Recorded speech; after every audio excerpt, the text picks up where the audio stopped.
Welcome to Reddit Revenge Stories. Did you know over 90% of our viewers don't subscribe? If you enjoy this video, please subscribe and hit that like button. We're targeting 500 likes on this one. Let's dive into today's tale. My name is Brian, and if someone had told me a year ago that my marriage would unravel the way it did, I would have laughed in their face. I was that guy, the dependable one. Married for 8 years, steady job, good house, 2 cars in the driveway, and a wife who turned heads every time we went out. Her name was Kayla, and to everyone else, we were the couple that had it all. I wasn't blind. I saw the way men looked at her, even my own friends. She had that effortless beauty, like she didn't even have to try. But Kayla wasn't just a pretty face. She was funny, smart, and confident in a way that drew people in. That's part of what made her betrayal so unexpected. Or maybe in hindsight, it should have been obvious. We met when we were both in our late 20s. I had just finished my MBA and landed a position at a logistics firm in Cincinnati. Kayla was working at a local design studio, putting together marketing visuals and running social media for small businesses. We met at a networking event, of all places, and hit it off over some lame joke about how awful the free appetizers were. Things moved fast. Within a year, we were married. I remember thinking I hit the jackpot. She brought so much light into my life. Spontaneous weekend trips, homemade meals with little sticky notes tucked under the plates, morning texts even after we'd kissed goodbye for work. I used to wake up just to watch her sleep for a few seconds, just grateful. Fast forward 8 years, and the light was still there. Sort of. It flickered sometimes, like a faulty lamp. I chalked it up to routine, or maybe the stress of her trying to launch her own freelance business. We weren't arguing more than usual. We were just flat. She smiled less. She went out more. Started spending more time with her new friend group, as she called them. And one of those friends was Adam. Adam was one of my old college buddies. We'd reconnected a couple years ago after running into each other at a football game. He was the kind of guy who made everything look easy. Casual charm, fast jokes, good with people. People liked Adam. I used to. He was single, lived in a condo downtown, and bounced between startups like it was a hobby. No wife, no kids, no roots. When I first brought Adam around, Kayla didn't seem all that interested in him. They joked, sure, but nothing I picked up as unusual. He started dropping by more often. Game nights, backyard cookouts, casual hangouts. Then came the little things. I'd catch them exchanging glances that lasted a second too long, or laughing a little too hard at a not-so-funny joke. I told myself it was nothing. Paranoia, jealousy even. Kayla was my wife. She wouldn't. But then I started noticing inconsistencies. Texts she'd hide when I walked in. Quick errands that took 2 hours. She started dressing nicer for girls' nights. And when I asked who was going, I got vague names I'd never heard before. And then there was that night in April. She came home late, nearly midnight. Said she'd gone to a friend's art show. She smelled like a bar. Her eyes didn't meet mine when she spoke. Something clicked in me that night. I didn't yell. I didn't accuse. I just told her I was glad she made it home safe. She blinked like she was expecting a fight. When it didn't come, she gave a weak smile and headed upstairs. That was when I knew for sure. Something was going on. I didn't confront her right away. Instead, I started watching. I paid attention. I took note of when she left the house, how long she was gone, and who she said she was with. I even started checking bank statements for purchases that didn't make sense. And then I did something I never thought I'd do. I went through her phone. It was early morning. She was in the shower. Her phone was face down on the nightstand, unlocked. I opened her messages and went straight to the thread with Adam. My heart pounded. There it was. Nothing overly explicit, nothing too obvious, but the subtext screamed volumes. Things like, "Last night was amazing," or "Wish we could have stayed longer." Pictures of food I never saw at our house. A snapshot of her smiling at some restaurant. Sent at the same time she told me she was at yoga. I sat down on the edge of the bed, phone in hand, and stared at the messages. I felt sick, betrayed, so stupid. But most of all, I felt cold. Not angry, not emotional, just a numb, steely kind of cold that spread through my chest and settled there like a weight. She got out of the shower, towel wrapped around her, humming some song like nothing was wrong. I slipped her phone back in the stand and stood up to get dressed. I smiled at her, even kissed her cheek like I always did. She didn't suspect a thing. I didn't sleep much that night, or the next. I kept playing scenarios in my head, confronting her, calling Adam, throwing her out, telling her family, but none of it felt right. None of it felt like it would fix what they broke. That's when I realized I didn't want revenge in the traditional sense. I didn't want to scream or break things. I wanted something different, something that would stick. That weekend, I told Kayla I was going on a short business trip. She barely blinked, just asked how long I'd be gone and said she hoped the meetings weren't too boring. I watched her eyes closely. There was no sadness, no hesitation, just polite disinterest. What she didn't know was that I never left town. I stayed at a hotel downtown, used a rental car, and spent 2 days putting a plan together. Not a violent plan, nothing illegal, but something clever. I knew how to play the long game. I had connections. I knew how to move pieces quietly, how to let things fall into place until it looked like fate, not design. And I had time. I started with Adam. I knew his company had just pitched a tech platform to a venture capital firm I'd done work with. Through a few calls and a casual lunch, I got the name of the lead investor. Turned out, Adam had padded some numbers in his pitch deck, common enough but risky if someone noticed. I made sure someone did, not in a way that traced back to me, just enough to raise questions, delay funding, put the heat on him. Next was Kayla. She was trying to grow her freelance brand, but her online presence was shaky. I knew how algorithms worked. I started making anonymous reports about plagiarized content on some of her designs. Again, nothing that screamed sabotage, just a whisper to the platforms she relied on. One by one, her posts got flagged. Her visibility dropped. Engagements tanked. She came home frustrated. I played the supportive husband, listened, nodded, offered comfort. She cried one night, said she felt like everything was falling apart. I held her while she sobbed against my chest, and all I could think was, "You chose this. You broke us." But the real blow hadn't landed yet. That came later. And when it did, it wasn't loud. It was quiet, surgical, perfect.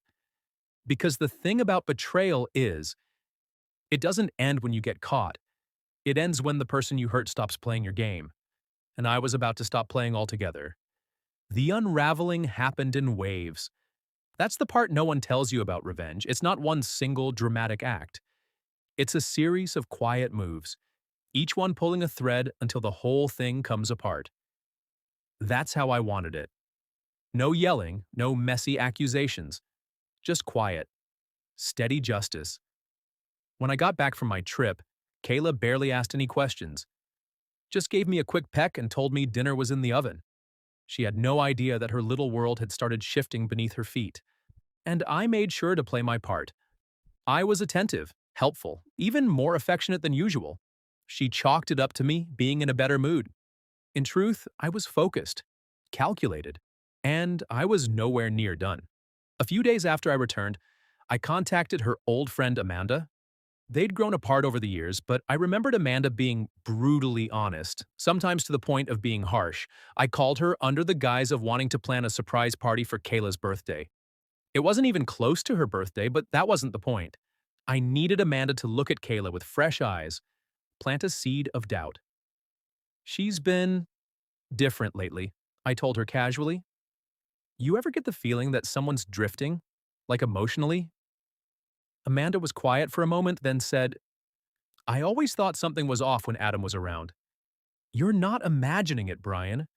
That was all I needed. I invited Amanda and her husband over for dinner the following week. I made Kayla's favorite pasta, poured wine, and set the mood like it was just another friendly gathering. Except I made sure to bring up Adam, just enough to see Kayla's reaction, just enough to nudge Amanda's instincts. Kayla played it cool, but I saw the flicker in her eyes when Adam's name came up. Amanda saw it too. Later that week, Amanda sent me a text. Something is up. I don't want to overstep, but if you ever need to talk, I'm here. Meanwhile, Adam was spiraling. The company he had been courting pulled out of the funding deal, citing integrity concerns. Word spread fast. He posted a cryptic message on LinkedIn about temporary setbacks and learning from adversity. I almost laughed when I saw it. He had no clue I was behind it, and that was the best part. But I wasn't done with Adam. Not yet. A mutual acquaintance, Josh, had always looked up to Adam, saw him as a mentor. Josh also happened to work in compliance for one of the firms Adam had pitched to. I had drinks with Josh one evening and let a few accidental details slip about Adam's history with intellectual property. Nothing confirmed, just whispers. Josh took the bait. Within a week, Adam's name was floating through corporate circles for all the wrong reasons. His startup guru image was fading fast. While Adam's reputation was sinking, Kayla's freelance career was still tanking. She tried revamping her website, reached out to former clients, even offered steep discounts on her design work. But nothing clicked. Her posts kept getting flagged for supposed violations. I'd found a few old, forgotten stock images she used without credit and anonymously reported them. Platforms don't play around with copyright issues. She came to me one night, frustrated and almost in tears. "I don't understand what's happening," she said, pulling at her hair. "It's like I'm cursed or something." I rubbed her back, gave her a gentle smile. "Maybe you just need to take a break. Step back and figure out what's important." She nodded, tired and defeated. That's when I knew the emotional tide was turning. She wasn't just inconvenienced anymore, she was drowning quietly, and I was the one handing her the life raft, just out of reach. Then came the last phase. I started withdrawing, not physically, but emotionally. I became a ghost in my own home, still present, still polite, but hollow. I stopped initiating conversations, stopped making plans. I let her talk and gave her nothing back. At first, she didn't notice, then she started asking questions. "Are you okay? Is something bothering you?" I just shrugged and said I was tired from work. But I wasn't tired, I was done. She began overcompensating, planning date nights, cooking more elaborate meals, even leaving sticky notes again, like she used to. I'd find them tucked into my laptop or coat pocket. "Miss you? Thinking of you." I never responded. I let them sit, unopened, until she found them later and quietly threw them away. And then, finally, I gave her what she'd been sensing for weeks: space. One Friday night, I told her I was going to stay at a hotel near the office to get ahead on a big project. She didn't argue, didn't even ask which hotel. She just nodded, eyes flicking away too quickly. What she didn't know was that I'd already moved half my clothes into a rented apartment across town. I had been preparing this move for weeks. It wasn't just about distance, it was about control. I wanted her to feel the slow, creeping loss that came from realizing you no longer had access to something you once took for granted. I stayed away the entire weekend. No texts, no calls. When I returned Sunday night, she was sitting on the couch, mascara smudged, eyes red. "Where were you, really?" she asked, her voice quiet, almost afraid of the answer. I tilted my head. "I told you, I needed space." She didn't respond, just stared at me like she was trying to read something written behind my eyes. That week, I dropped the final piece into place. I met with a divorce attorney, not to file anything yet, but to prepare. I wanted everything airtight, clean. No mess, no drama. The lawyer understood. We mapped everything out, including the timeline of her suspected affair, the financial discrepancies, the records I'd collected. If I ever decided to pull the trigger, it would be surgical, and she wouldn't see it coming. That same week, Amanda invited Kayla out for coffee. I knew because Amanda told me. They talked about life, work, and eventually about Adam. Amanda said Kayla broke down, said she felt trapped, like she'd ruined the only real thing she ever had. She didn't admit to the affair outright, but it was close enough. Amanda asked if I was okay. I told her I was. More than okay, I was free. But I wasn't finished yet. I invited Adam to lunch. Yes, the very man who'd slept with my wife. He accepted, probably assuming I hadn't found out. That's the thing about guys like Adam. They think they're always one step ahead. We met at a bar downtown. I shook his hand, smiled, bought him a beer. "You've had a rough few weeks," I said casually. He laughed nervously. "You could say that, just a run of bad luck, man." "Interesting," I said, sipping my drink. "Because from where I'm sitting, it doesn't look like luck. Looks like consequences." He froze. His smile dropped. I leaned in, just a little. "I know about Kayla, I've known for a while." His face went pale. He opened his mouth, but I cut him off.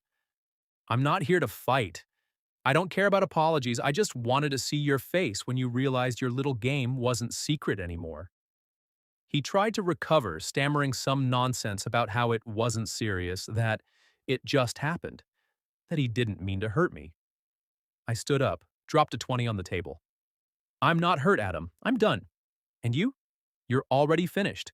You just haven't realized it yet." I walked out without looking back. That night, I slept better than I had in months.